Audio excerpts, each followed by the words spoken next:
The rest of the night passed in a blur. By the time I left her apartment, my mind was racing, replaying every interaction we'd ever had, dissecting each moment for hidden meaning. Had she always looked at me that way? Was I misinterpreting her kindness for something more? Or worse, was I fooling myself into believing she could ever see me the way I saw her? Over the next few days, I wrestled with these questions constantly, oscillating between hope and despair. I thought about calling her, texting her, reaching out in some way, but what would I say? Hey, remember that friendship we've built? Well, turns out I'm falling for you, and I have no idea what to do about it. It sounded absurd even in my own head. So instead, I stayed silent, burying my feelings under layers of self-doubt and hesitation. But silence doesn't erase truth. No matter how hard I tried to ignore it, she kept pulling me closer, and showing me parts of myself I never knew existed. There's a moment in every great discovery when the unknown becomes familiar, when fear gives way to wonder. For me, that moment came quietly, almost imperceptibly, as Claire and I began navigating uncharted territory together. It wasn't just about exploring each other, it was about rediscovering ourselves through the lens of something entirely new. What started as tentative curiosity blossomed into something profound, something transformative. And while it's tempting to reduce this part of our story to mere physicality, the truth is, it was never just about touch. It was about trust, vulnerability, connection. It happened gradually, like the first light of dawn breaking over the horizon. Neither of us rushed into anything, instead, we let the intimacy unfold naturally, guided by instinct and mutual respect. There were stolen glances across crowded rooms, lingering hugs that lasted just a second too long, hands brushing against each other in ways that felt deliberate yet accidental. Each small gesture carried weight, building anticipation until the tension between us became impossible to ignore. The first time we kissed, it felt like stepping off a cliff, not because it was reckless, but because it required faith. We were sitting on her couch late one night, the kind of quiet evening where words seem unnecessary. She reached for my hand, her fingers intertwining with mine, and looked at me with an expression I'd never seen before, soft, searching, vulnerable. I've been thinking about this for a while, she admitted, her voice barely above a whisper. My heart raced, but I didn't pull away. Instead, I leaned in, closing the distance between us. The kiss was slow and gentle, filled with hesitation and hope. It wasn't perfect. In fact, it was messy, but it was real. In that moment, everything shifted. The walls I'd built around myself crumbled completely, leaving me exposed in a way that terrified and exhilarated me all at once. What followed was a series of discoveries, not just about Claire, but about myself. She had a way of making me feel safe, even when I was scared. Safe enough to explore parts of myself I'd buried long ago. One night, after another round of whispered confessions and shared laughter, she took my face in her hands and said, "You don't have to hold back with me." Her words hit me like a tidal wave, washing away the doubts I'd carried for so long. For the first time, I allowed myself to let go, to be present, fully and completely. Together, we explored intimacy in ways that went beyond the physical. Every touch, every caress, was layered with emotion. Claire taught me how to listen to my body, to pay attention to sensations I'd ignored or dismissed. She noticed things about me that I hadn't even realized, how I tensed up when I was nervous, how I shivered at the slightest brush of her fingertips, how certain sounds made my breath catch in my throat. Through her, I learned to embrace pleasure not as something fleeting or shameful, but as a form of connection, a language spoken without words. One particularly vivid memory stands out. We were lying side by side in bed, bathed in the dim glow of moonlight streaming through the window.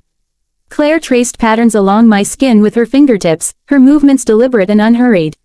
"Tell me what feels good," she murmured, her voice low and steady. At first, I hesitated, unsure of how to articulate what I was feeling. But she waited patiently, giving me space to find the words. As I opened up, describing sensations I'd never put into sentences before, I realized something extraordinary. This wasn't just about satisfying desire. It was about communication, understanding, and trust. With Claire, I felt seen, not just physically, but emotionally. She encouraged me to express myself freely, reminding me that vulnerability wasn't weakness, it was strength. Through these moments, I discovered aspects of my identity I hadn't fully acknowledged. Growing up, I'd always assumed attraction worked within strict boundaries defined by societal norms and expectations. But being with Claire challenged those assumptions, forcing me to confront questions I'd avoided for years. Was I gay, bisexual, something else entirely? Labels suddenly felt inadequate, unable to capture the complexity of what I felt. Yet, for the first time, I stopped worrying about fitting into predefined categories. All that mattered was the authenticity of my feelings, the depth of my connection with her. This journey wasn't just about desire, it was about acceptance. Acceptance of myself, of my body, of the person I was becoming. Claire helped me see beauty in places I'd overlooked, strength in moments I'd deemed weak.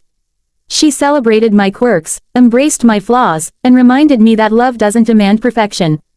Love asks for honesty, for effort, for presence. And in return, it transforms you. Of course, none of this came easily. There were nights when doubt crept back in, whispering cruel reminders of all the reasons this relationship shouldn't work. Nights when I questioned whether I deserved someone as kind, patient, and loving as Claire. Nights when fear threatened to overshadow the joy we'd found together. But even in those moments, she stayed by my side, holding space for my insecurities while gently pushing me to confront them.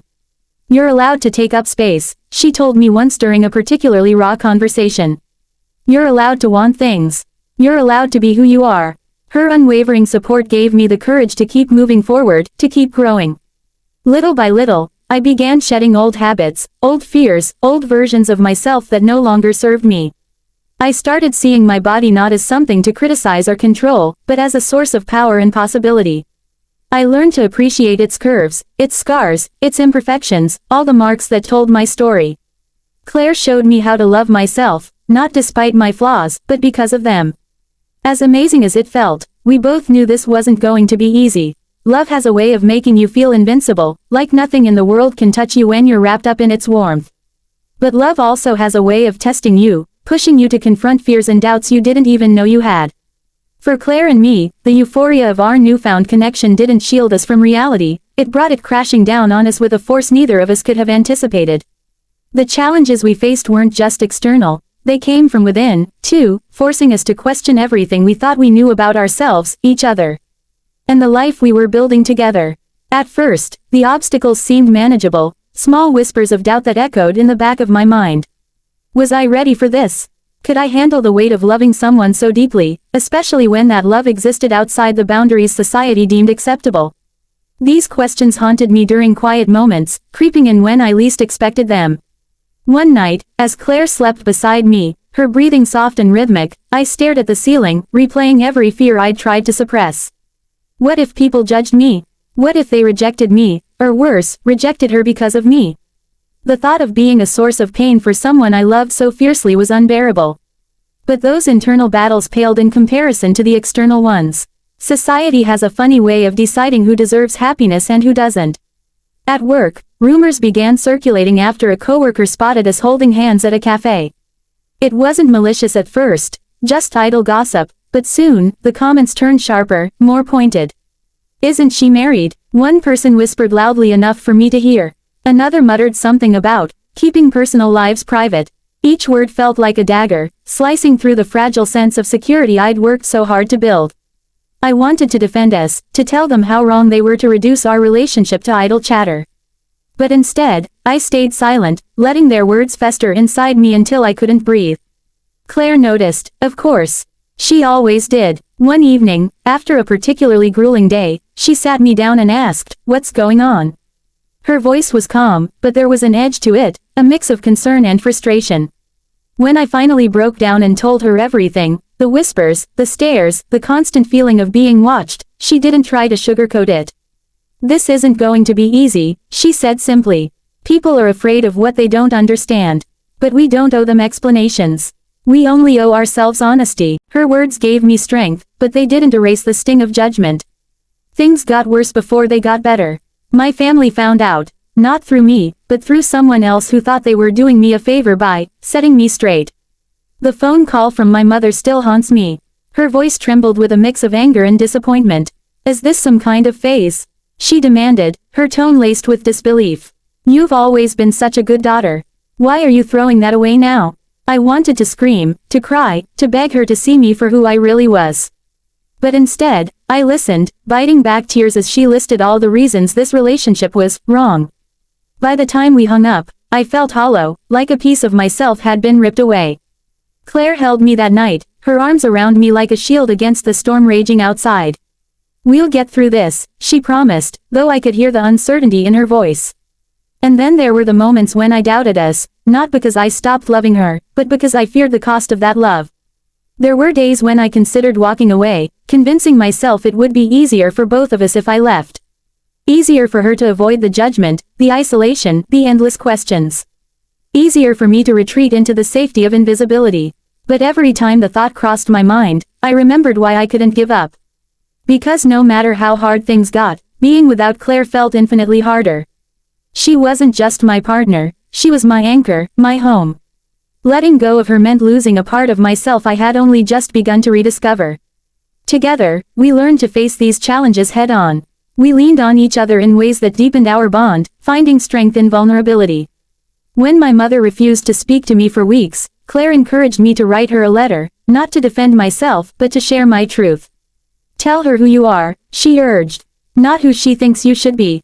It took me days to draft that letter, pouring every ounce of courage I had into each word. I didn't expect forgiveness right away, and I didn't receive it, but the act of writing it gave me clarity. I realized that while I couldn't control how others saw me, I could choose how I saw myself. And I chose to see myself as worthy of love, no matter what anyone else believed. We also leaned on the people who supported us, friends who stood by our side, colleagues who offered quiet solidarity, strangers who shared their own stories of resilience. Their kindness reminded us that we weren't alone, that love like ours wasn't something to be ashamed of but celebrated.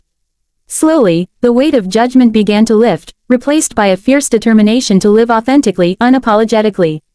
Still, there were moments when fear threatened to consume me. What if this didn't last?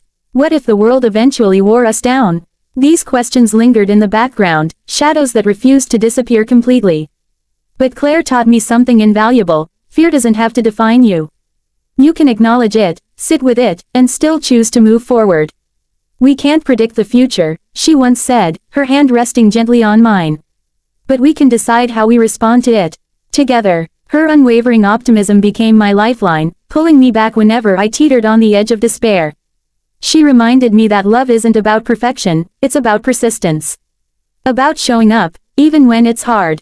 About choosing each other, over and over again, despite the odds stacked against you. And so, we kept choosing each other, even when the road ahead seemed impossibly steep. Despite everything, she taught me something invaluable, something I'll carry with me forever. Life has a peculiar way of teaching us its most profound lessons when we least expect them. For me, this journey with Claire wasn't just about falling in love, it was about discovering who I truly am and what it means to live authentically. Looking back, I can see how much I've grown, not just as a partner but as a person. This experience reshaped my understanding of relationships, love, and even myself in ways I never thought possible. One of the biggest lessons I learned is that love isn't confined to neat boxes or predefined rules. Before Claire, I believed there was a right way to love, straightforward, predictable, safe. But she showed me that love is messy, unpredictable, and beautifully complex. It doesn't care about labels or expectations, it simply exists, raw and unfiltered. Through her, I came to understand that love isn't something you find, it's something you create, moment by moment, choice by choice. And sometimes, those choices require courage, especially when they challenge everything you've been taught to believe. Another lesson was the importance of embracing change, even when it feels terrifying. Change forces you to confront parts of yourself you'd rather ignore, the insecurities, the fears, the doubts. But it also opens doors to new possibilities, ones you might never have considered otherwise. Letting go of the version of myself I clung to for 38 years wasn't easy. It meant dismantling old beliefs, questioning societal norms, and stepping into unfamiliar territory. Yet, every step forward revealed a stronger, more authentic version of me waiting on the other side. Claire didn't just help me accept change, she helped me embrace it as an opportunity for growth. Perhaps the most transformative realization was the power of vulnerability. For so long, I equated vulnerability with weakness, believing that showing my true self would make me a target for judgment or rejection. But Claire taught me the opposite: vulnerability is strength. It takes immense courage to let someone see you at your most raw, to trust them with pieces of yourself you've kept hidden. And when you do, magic happens. You connect on a level that transcends words, building a bond rooted in honesty and mutual respect. That kind of connection doesn't just transform your relationship, it transforms you. Through all the challenges we faced, I discovered something else: resilience. There were days when giving up seemed like the easier option, when the weight of judgment and fear felt unbearable. But every time I chose to stay, every time I stood beside Claire despite the obstacles, I grew stronger. Resilience isn't about never breaking, it's about finding the courage to keep going, even when you're shattered. Love gave me that courage, reminding me that no storm lasts forever. This journey also reinforced the idea that self-discovery is ongoing. Before Claire, I thought I had a clear sense of who I was, a fixed identity shaped by years of habit and conditioning. But she showed me that identity isn't static, it evolves, expands, and deepens over time. Loving her allowed me to explore parts of myself I'd neglected or suppressed, helping me reclaim pieces of my humanity I didn't realize I'd lost. She reminded me that self-acceptance isn't a destination, it's a process, one that requires patience, compassion, and a willingness to embrace imperfection. If there's one thing I want others to take away from my story, it's this: don't be afraid to question the narratives you've been handed. Whether it's about love, identity, or happiness, these stories often come wrapped in limitations that don't serve you. Be open to rewriting them in ways that reflect your truth. Ask yourself, what do I want? Who do I want to be? Don't settle for less than you deserve, and don't let fear dictate your choices. Growth begins the moment you decide to stop hiding and start living fully, unapologetically. To anyone watching this video, I encourage you to reflect on your own life and relationships. Are there parts of yourself you've been too scared to explore? Are there dreams you've put on hold because they didn't fit into someone else's plan for you? Take a moment to sit with those questions, to listen to the whispers of your heart. Trust me, you'll be surprised by what you find. Because here's the truth: if you've ever felt lost or unsure about who you are, remember, you're not alone. Sometimes, all it takes is one person to show you the way. As I sit here reflecting on everything that's happened, the moments of joy, the challenges, the growth, I can't help but feel overwhelmed by how much this journey has changed me. It's funny, isn't it? Life has a way of surprising you when you least expect it. One moment, you're convinced you know exactly who you are and where you're headed. The next, someone walks into your life and turns your world upside down in the best possible way. That's what Claire did for me. She didn't just show me love, she showed me myself. She helped me uncover parts of my identity I didn't even realize were buried, teaching me that self-discovery isn't something you achieve overnight. It's a process, one that requires courage, vulnerability, and an open heart.